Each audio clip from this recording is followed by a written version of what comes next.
Good evening, listeners, and welcome to the Chronicle.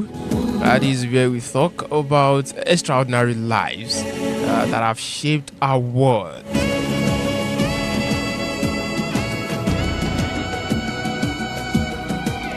We'll be talking about people legendary. We'll be talking about people that has actually done good, and also we'll be talking on the other hand as well, those that has done bad, that has negative impact, positive impact. The essence of this show is just for us to learn.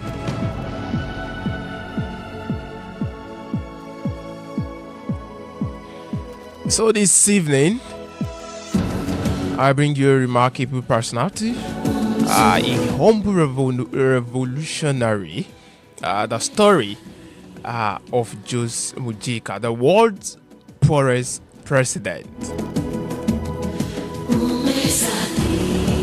You're shocked, right? How would the president be so poor? How can the president be poor? No, the president can never be poor. I have that story here with me. I would love you to follow through and listen to me. This story will motivate you. This story will actually inspire someone.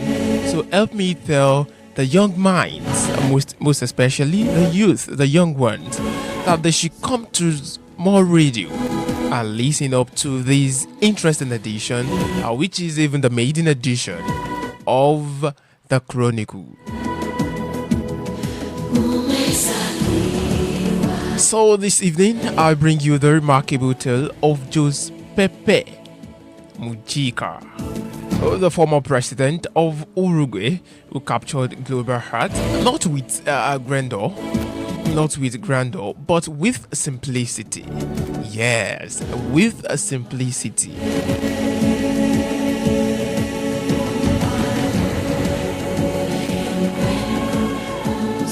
He is often called the world's poorest president.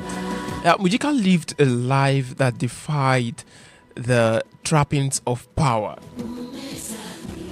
Donating most of his salary to charity, driving a battered old Volkswagen B2,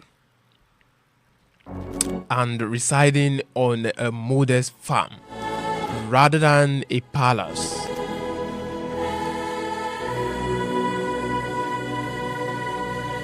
Most of his salary to charity, driving a battered old B2 and residing on a modest farm rather than a palace.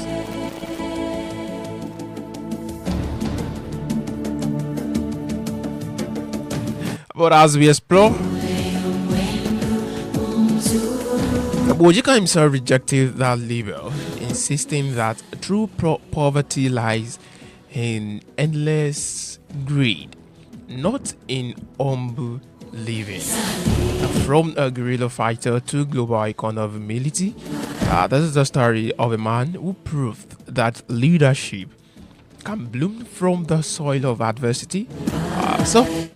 Join me as we join us as we chronicle his journey. Let's start with his early life and the seeds of revolution. Have you attention with dramatic pause.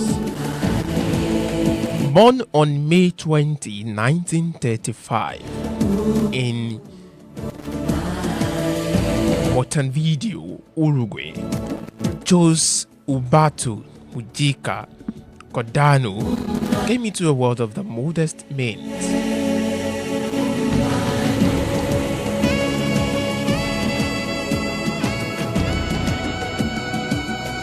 His family traced roots to Spanish, Basque, and Italian immigrant. And young Pepe grew up on the outskirts of the city.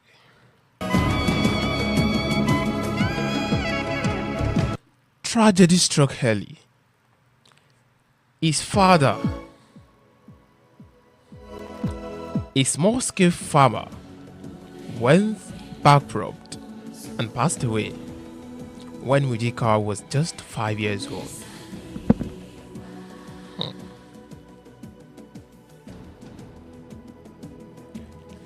leaving the family in financial hardship. He tried as much as possible to complete his primary and secondary school, but dropped out of higher education, finding his path instead of competitive cycling and early political activism. Initially aligned with the Conservative National Party, Mujica's views shifted leftward in the turbulent of 1960s.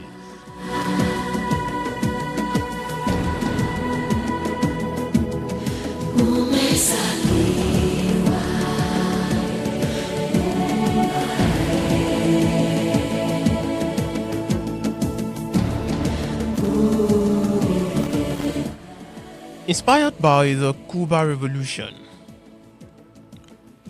he co-founded the Union Popular in 1962 and soon joined the Tubamaros National Liberation Movement, a leftist urban guerrilla group fighting against inequality and authoritarianism. The Tupamaros carried out bold operations, including the 1969 takeover of the town of Pando, where Mujica's squad seized a telephone exchange. But the risks were high. It was captured multiple times, shot 6 times during one arrest, and escaped prison twice. Once through a daring tunnel in 1971. His luck ran out during Uruguay's 1973 military coup, which ushered in a brutal dictatorship in Uruguay. Remember, I'm telling you the story of the poorest president in the world. For the next 14 years, Mujica endured unimaginable hardship in prison. Isolated in solitary confinement. He spent over 2 years in earth-watering truth, facing torture, malnutrition, and mental anguish that led to hallucinations and paranoia. He later reflected that these dark years forged his philosophy. According to him, I survived because I had to. He taught me that life is about resilience, not riches.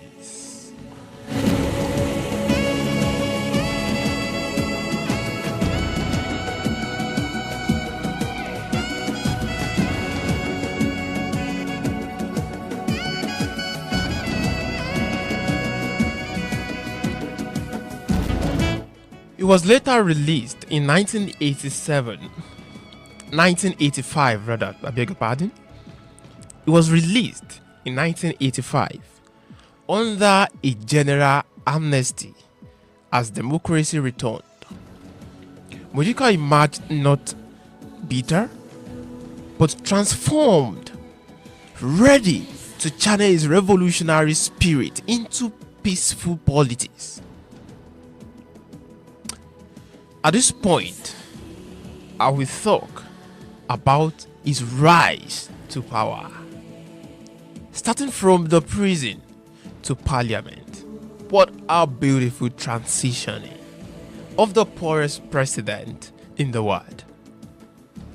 Mujica, the former president of Uruguay.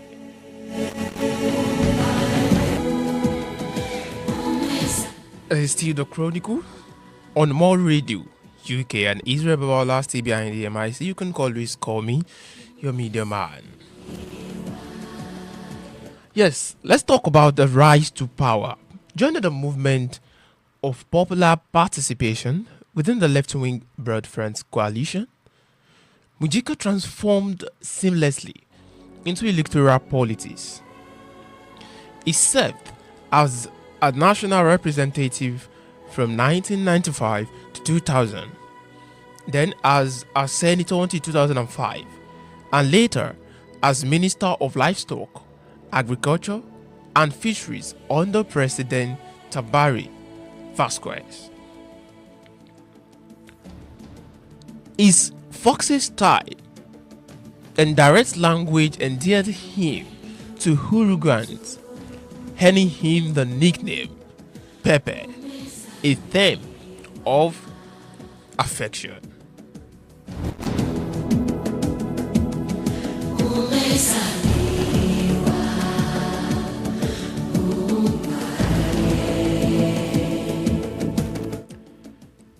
In 2009, at age 74, Mujica won the presidential election with 52% of the vote in a runoff, promising unity and progress.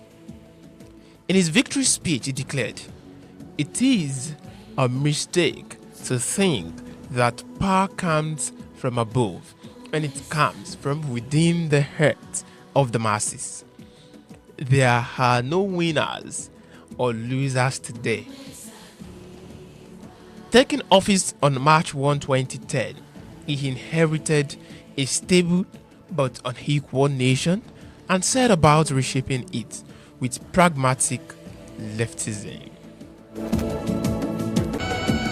Because of our time, let me move to the progressive reforms and global impact. Mujica's 5-year term, 2010 to 2015, was a whirlwind of bold reforms that put Uruguay on the map as a progressive powerhouse. It legalized same-sex marriage in 2013, decriminalized abortion up to 12 weeks in 2012, and most controversially legalized recreational marijuana in 2013, making Uruguay the first country to regulate its production, sales, and consumption under state control. His goal is to undercut drug cartels and treat addiction as a health issue, not a crime. As he told the BBC, consumption of cannabis is not the most worrying thing. Drug dealing is a real problem. Economically, his administration delivered annual growth averaged 5.4%. Poverty dropped from 18% to 9.7%. Unemployment hovered at 7%, and the minimum wage rose significantly. Social spending surged from 60.9% to 75.5% of the budget, bolstering unions and education internationally. Challenges persisted.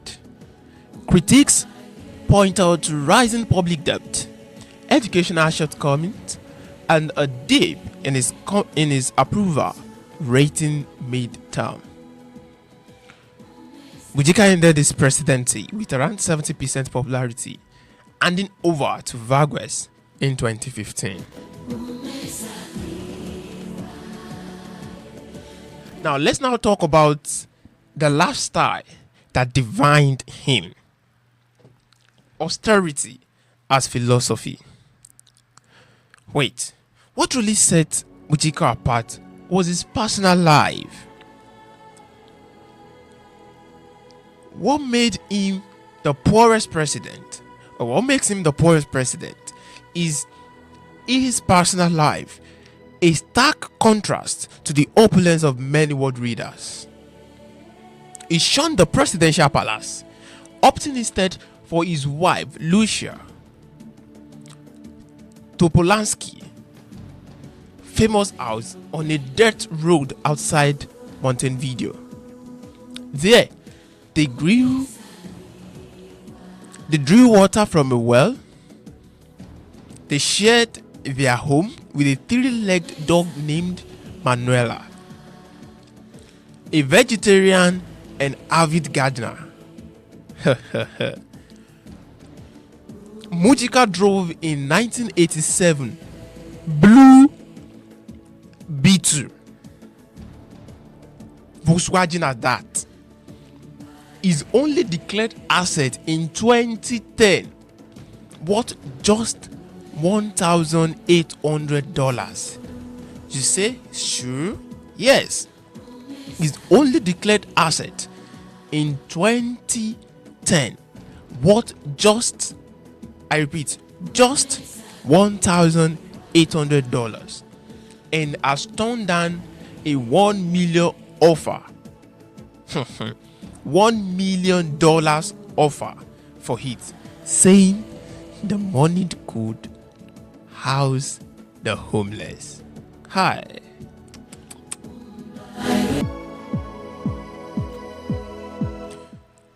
Donating 19% of his $12,000 monthly salary to charities for the poor and small businesses. He lived on about $775 a month, roughly the average Uruguayan wage. I'm called the poorest president, but I don't feel poor. Those are the words of Pepe, the popular Pepe, who is José Mujica, the poorest president in the world.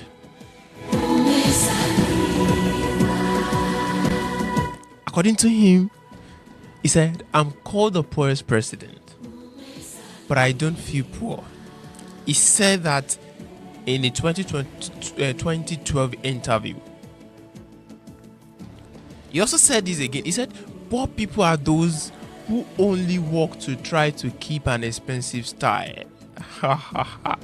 Can you hear that? He said, poor people are those who only work to try to keep an expensive lifestyle and always want more and more. This is a matter of freedom. If you don't have many possessions, then you don't need to work all your life like a slave to sustain them, and therefore you have more time for yourself.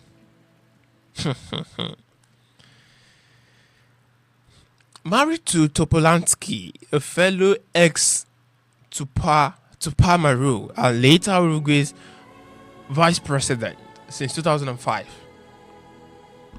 They had no children, but built a life of quiet companionships. You know what Mujica's philosophy is? He will say, I may appear to be an eccentric old man, but this is a free choice. Let me pick that again. I may appear to be an eccentric old man, but this is a free choice.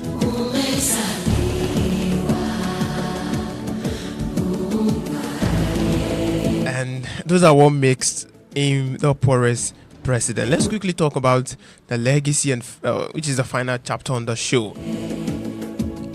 A farewell to a giant. A post-presidency, Mujica served as a senator until 2020.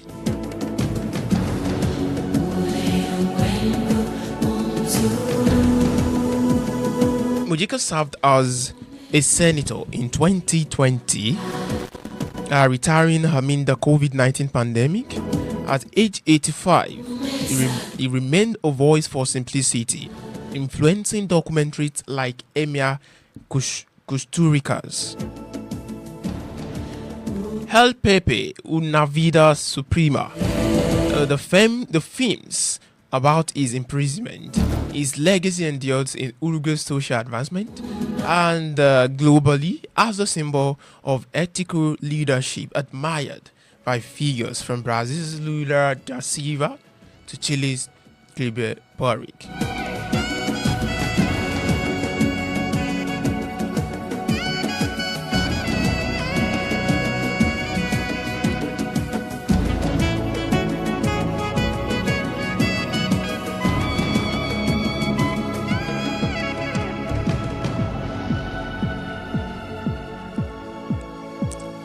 In April 2024, Mujica was diagnosed with esophageal cancer, complicated by an autoimmune disease. He campaigned one last time for the broad front candidate, Yamandu Ossi, calling Ossi 2024 victory his farewell gift. By January 2025, the cancer had spread and he had ceased treatment. On May 13, 2025, at age 89, Mujica passed away at his farmhouse, surrounded by loved ones.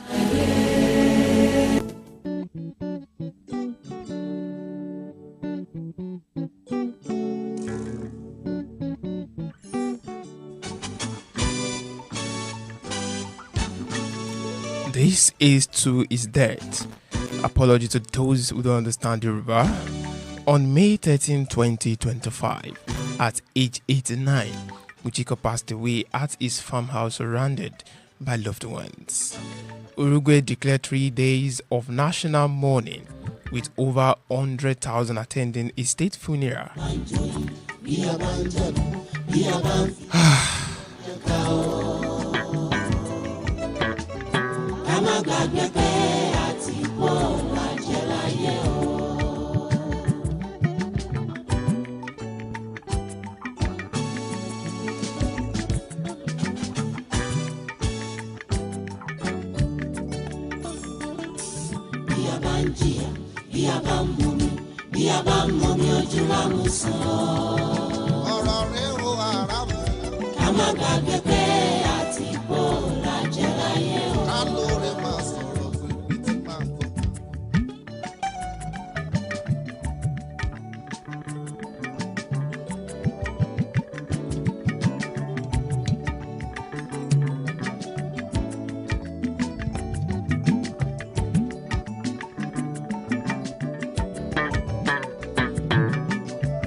Ìtànà tó bọ̀gbẹ́ láṣọ tó tutù yọ̀yọ̀ bẹ́ẹ̀ nígbà dòjé bá sì kàn aṣubú á sì rọni. Àpẹẹrẹ yìí fúnra wa ní bọ́lọ́run ti wí. Kọ́mọdé àtàkà máa gbọ́ o. Kó nígbàgbọ́ gbogbo àgbáyé ẹ máa. Let me give you some facts about this poorest president.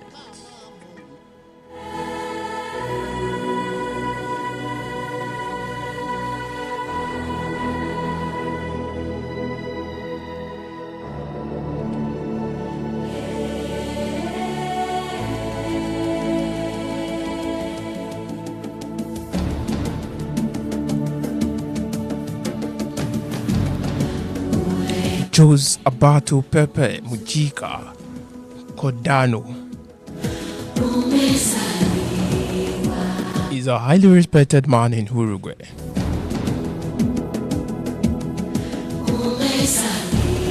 He is said to be the world's poorest president as he served his country between 2010 to 2015 as the 40th president of Uruguay. His austerity made people refer to him as the world's poorest president. He chose to live on a farm despite having access to the presidential mansion. He decided to live in a simple house located in a rural area outside Montevideo.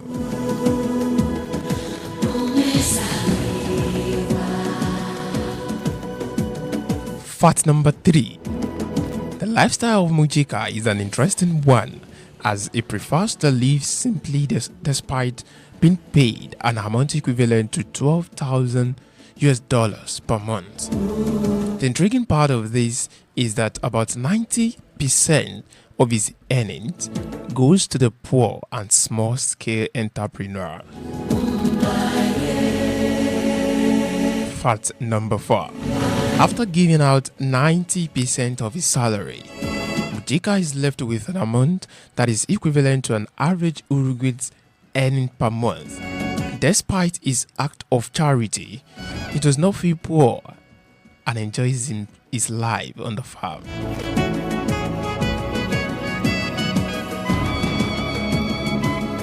It is quite possible for Mujica to embrace this life of solitude due to the time he spent in jail.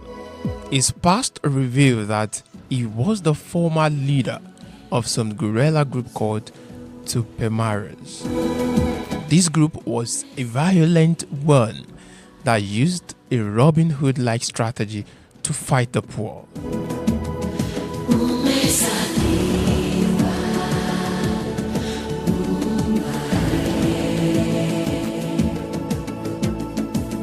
For 14 years, its confinement remolded him and changed his way of life.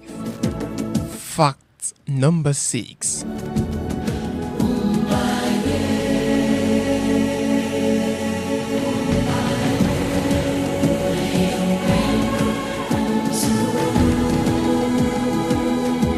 His political views are unsettling considering the fact that he supports the same-sex marriage, abortion rights, and the legalization of marijuana. While assessing his way of life and the things he does, people feel he does not act like a president, but he knows that someone the poor relate with. The 7th fact. His leadership style is living by example. His choices clearly reflect that he does not see himself as someone who lacks the basic things of life, as he embraces this lifestyle. In addition to living on a farm, his official car is a 1987 Volkswagen Beetle.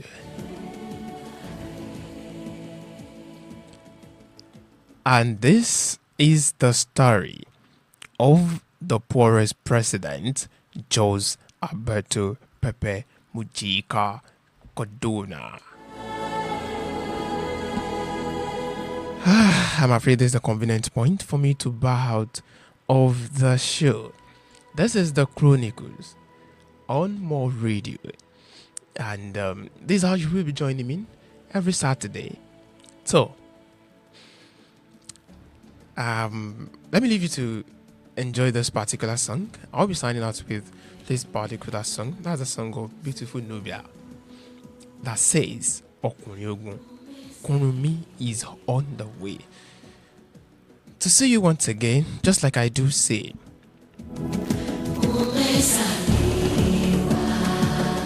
be good, do good, and be real always. Israel, I bow out.